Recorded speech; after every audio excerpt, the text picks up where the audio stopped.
Ginebra. Nakahanap na ng pantapat sa shooter na si Arvin Tolentino. Former teammate pa, eto ni LeBron James. So asahan na patuloy itong gagamiting armas ni Coach Tim ngayong semis para di na makabuelo pa itong si Tolentino. At magalit na kung magalit, Coach Tim paninindigan ang binuong lineup sa Gilas. So pasensyahan muna sa mga fans na gustong idagdag nilang mga players sa Gilas.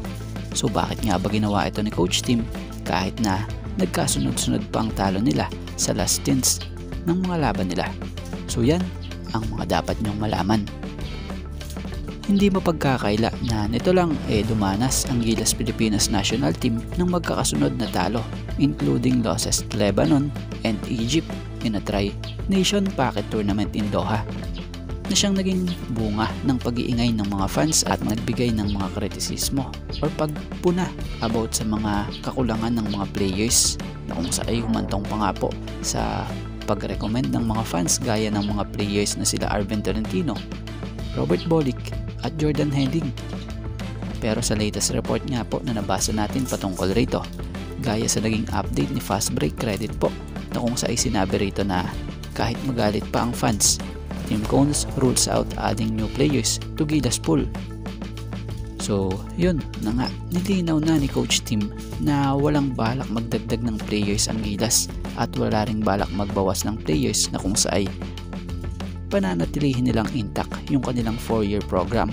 Bukod dyan hindi rin magiging madali sa ngayon kung magpalit pa ng players sila dahil hindi ganun kadali patakbuhin yung pinapractice nga nilang system dito para sa team.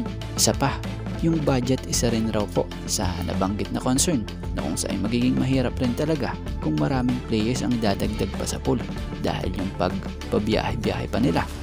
So ngayong nalaman na at inamin nitong si Coach Tim yung naging maling desisyon nila nung mga nakaraan, baka naman pwedeng pagbigyan siya bumawi sa paparating na FIBA Asia Cup na siyang talagang target nilang pinaghahandaan, at saka tiwala dapat sa mga players na kung sinong nandyan. Dahil ang plano nga po ni Coach Tim, 4-year program yan at panigurado pag sanay na yung mga yan, i-effective yan yung sistema nitong si Coach Tim dahil masasaulo na nila Mahirap kasi ang papalit-palit ng players dahil lalong magugulo yan at magkakaroon pa ng posibleng pagkalito. So para sa atin naiintindihan natin si Coach Tim dahil nakita naman natin ang totoong lakas ng lineup ng Gilas na ito yung mga players na ito na kung saan tinalo noon ang world number 6 ranking na Latvia. Pinahirapan pa yung Georgia at ang pagtalo at pagpapataob nga dito sa New Zealand. So sana yun ang wag kakalimutan ng mga fans na ngayon sa halip na sumuporta nang babash na. So sa ngayon, tiwala at suporta ang dapat ibigay sa Gilas dahil maganda yung may natututunan, hindi yung matalo lang agad magpapanik na. So yun. At dito tayo patungkol kay Stephen Holt, na kung saan pinatahimik nga po si Arvin Tolentino sa game 1 ng semifinals na ito. So talaga namang credit at mapapakredit ka sa ginawang ito ni Stephen Holt kay Arvin Tolentino, na kung saan sa first quarter pa lang hirap na si Arvin sa ginagawang depensa nitong si Stephen Holt sa kanya, na kung saan hindi nga po pinabuelo na ni Stephen Holt itong si Arvin Tolentino umpisa pa lamang.